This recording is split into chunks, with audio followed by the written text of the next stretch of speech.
פשוט לא ידעה איפה היא עומדת, זה הכל. שבוע שעבר הגיעה אליי לקוחה מהממת, וכל מה שהיא רצתה זה רגע שקט. יצא לה פה ופה ופה, והלוואה כזאת, והלוואה כזאת, והלוואה כזאת, והיא פשוט לא ידעה איפה היא עומדת, זה הכל.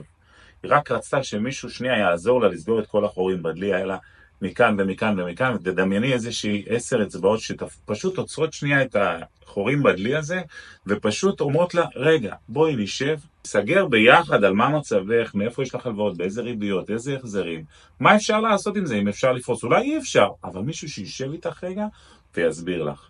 את הדבר הזה עושים דרך דוח האשראי שלך. דוח האשראי שלך היום הוא מתאפשר דרך שני גופים.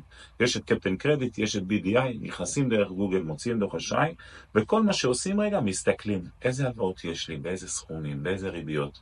ושנייה מבינים איפה את עומדת. שתדעי איפה את עומדת, כבר האפשרות להתקדם קדימה ולתקן, היא כבר, אתה יודע, זה כבר הרבה אחרי. אבל קודם כל תדעי איפה את עומדת.